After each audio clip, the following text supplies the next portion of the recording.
Pembelahan sel.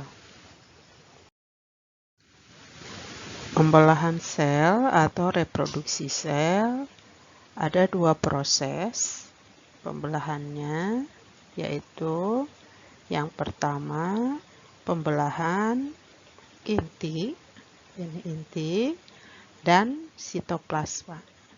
Jadi ada dua prosesnya itu. Ada tiga macam pembelahan sel, yaitu yang pertama amitosis, mitosis, dan meiosis. Yang pertama amitosis. Apa itu amitosis? Amitosis ini terjadi pada organisme yang prokariotik, contohnya bakteri, alga, atau juga pada protozoa amuba misalnya. Proses pembelahannya sederhana atau pembelahan biner. Pada amitosis, pembelahan inti itu lalu diikuti oleh pembelahan sitoplasma. Pembelahan prokariotik atau pembelahan secara mitosis, ya contohnya ini. Ini salah satu contoh dari bakteri Bacillus licheniformis atau Bacillus yang hidup dalam tanah. Jadi pembelahannya itu secara langsung. Jadi ini pembelahan inti, ini intinya, lalu ini sitoplasmanya membelah, ya. Jadi dari satu menjadi dua yang sama persis. Salah satu contoh dari pembelahan sel prokariotik. Yang selanjutnya mitosis. Mitosis itu merupakan pembelahan yang terjadi pada sel tubuh atau sel somatik yang diawali dengan siklus sel. Pada tumbuhan, mitosis hanya terjadi pada daerah meristem, ya, meristem. Misalnya pada ujung batang dan ujung akar. Siklus sel meliputi 3 tahapan, yaitu pertama ada interfase, lalu fase pembelahan, lalu fase sitokinesis. Nah, yang disebut siklus sel itu ini, ya, di siklus sel itu ada fase G1, ini fase interfase itu ada fase istirahat ini. Tapi sebenarnya bukan istirahat. Di sini tuh terjadi beberapa proses. Yang pertama di G1 ini terjadi proses. Nah, di sini tuh terjadi proses transkripsi RNA, tRNA, mRNA, dan sintesa protein. Sedangkan pada fase S ini replikasi atau penggandaan DNA. Sedangkan pada fase G2 itu fase persiapan sebelum nanti ke fase M atau fase pembelahan sel. Nah, fase pembelahan mitosis ini ada disebut juga promat. Jadi ingat, promat, P-nya propase, metafase, anafase, telofase, dan diakhiri dengan sitokinesis. Ini ya, ada fase istirahat ini, ya, fase interfase ini profase, metafase ini, anafase, nanti kita bahas satu-satu, dan telofase. Inti sel membagi jumlah kromosom sama besar kepada setiap anak. Hasilnya, setiap sel terdiri atas tipe jumlah kromosom yang sama seperti induknya. Terjadi pada seluruh jaringan tubuh, baik vegetatif maupun juga generatif. Yang pertama, profase. Profase itu diawali oleh sentrosom. Sentrosom ini, ya, sentrosom. Nah, ini mengalami replikasi sehingga menghasilkan 2 sentrosom. Kemudian setiap sentrosom akan bergerak ke kutub Nah, ini ke kutub yang berlawanan. Maka akan terbentuk ini benang-benang spindle. Gitu ya. Benang-benang kromatinnya itu yang ada di sini, ini akan menjadi pendek dan tebal. Maka terbentuklah kromosom. Kromosom ini terdiri dari dua kromatid yang identik. Setiap sentromer memiliki dua kinetokor. Nah ini, ya, ini dua kinetokor yang merupakan formasi protein dan menjadi tempat melekatnya benang-benang spindle. Yang selanjutnya metafase. Nah, setelah tadi profase, sekarang tahap selanjutnya metafase. Nukleus dan membran inti sel sudah tidak terlihat di sini, kan sudah tidak ada lagi. Masing-masing kinetokor pada sentromer dihubungkan oleh ke satu sentromer. Nah, ini dengan benang-benang spindle, ini benang-benang spindle. Kemudian pasangan kromatid bergerak ke bagian tengah ini. Nah, ini ke kutubnya, ke bagian tengah.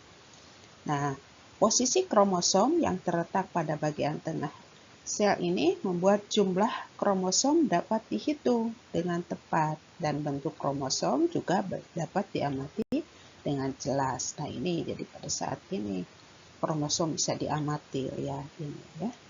Nah, selanjutnya yaitu anafase. Anafase ini diawali dengan kedua buah kromatid memisahkan. Nah, ini kromatidnya memisahkan. Kalau tadi masih berupa kromosom ya yang melekat satu sama lain di bidang ekuator. Nah, ini ditarik oleh benang-benang gelendong ke kutub yang berlawanan. Nah, setiap kromatid itu memiliki sifat keturunan yang sama. Nah, pada saat ini kromatid berlaku sebagai kromosom yang baru. Nah, yang selanjutnya telopase. Di setiap kutub sel terbentuklah sel kromosom. Nah, ini sudah memisah. Benang-benang gelendong lenyap. Nah, ini benang-benang gelendongnya lenyap dan membran inti terbentuk lagi. Ini ya, membran intinya mulai terbentuk lagi. Kemudian plasma sel terbagi menjadi dua bagian. Proses ini dinamakan sitokinesis. Nah, pada sel hewan, sitokinesis ditandai dengan melekuknya sel ke dalam. Sedang pada tumbuhan, karena selnya berdinding, kaku, maka sitokinesis ditandai dengan terbentuknya dinding pemisah di tengah-tengah sel. Nah, ini sitokinesisnya yang tadi sudah jadi proses pembelahan ini, ya. Nah, ini proses pembelahan. Menghasilkan dua kromosom sel anak yang diploid atau 2N. Yang kedua yaitu pembelahan sel secara meiosis. Nah, pembelahan sel secara meiosis ini ada dua rangkaian tahapnya. Ya, yaitu meiosis 1. Nah, ini pro tapi ada lagipadidil. Lagipadilla. Ini dan meiosis itu kromat 2. Hasilnya itu 4 sel anakan yang memiliki setengah jumlah sel kromosom induknya. Kalau yang tadi 2N, kalau ini 1N atau haploid. Pada sel hewan bersel banyak untuk membentuk sel kelamin, meiosis berfungsi mengurangi jumlah kromosom agar keturunannya memiliki jumlah kromosom yang sama. Pada tumbuhan terjadi di benang sari dan putih, pada hewan terjadi di alat kelamin. Fase pembelahan meiosis dapat dibedakan dalam beberapa fase. Nah, yang pertama itu profase 1. Propase 1 ini disebut juga dengan fase pertama itu ada fase laptoten tadi. Laptoten. Pada fase laptoten ini kromosom berubah, kromatid berubah menjadi benang-benang kromosom ini. Ya, benang-benang kromosom dan terdiri dari 2 kromatid. Setelah fase laptoten, fase selanjutnya yaitu zigoten. Nah, fase zigoten ini kromosom tersebut saling berpasangan. Ini cari pasangannya yang homolog. Nah, selanjutnya itu pakiten. Nah, kalau fase pakiten itu ya ada kromosomnya ini membentuk tetrad. Nah, ini membentuk, kalau di pakiten itu ada yang disebut tetrad. Nah, ini jadi bersatu gitu ya antara kromosom yang satu dengan yang lainnya. Nah, ini yang selanjutnya fase diploten. Nah, fase diploten ini terjadi pindah silang ini. Nah, ini ada pindah silang pada kiasma. Ini yang disebut kiasma itu ya. Nah, ini pada pindah silang pada kiasma. Terjadi setelah terjadi pindah silang, terjadi fase selanjutnya yaitu diakinase. Diakinase ini membran inti akan menghilang dengan berakhirnya fase diakinase, maka propase 1 akan selesai ini ya. Jadi, nah ini ada penggabungan antara kromosom 1 dengan yang lainnya hasilnya itu ya. Nah, ini juga terlihat. Nah, ini ya.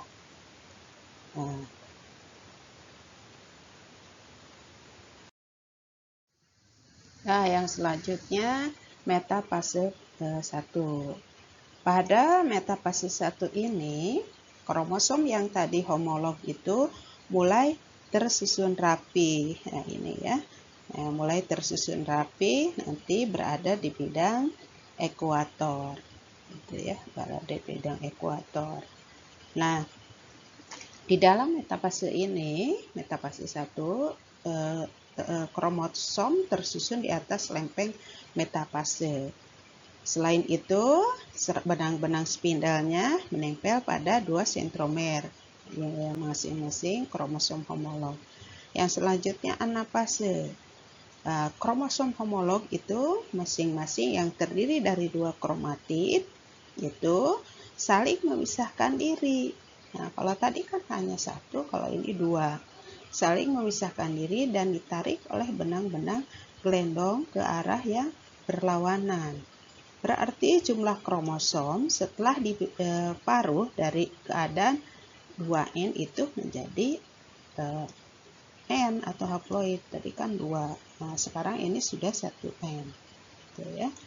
Nah, ditarik, lalu telopase membran inti mulai terbentuk kembali dan terbentuklah menjadi 2 sel anak. Gitu ya. Pada telopase ini selnya membelah 2 dengan kromosom yang haploid.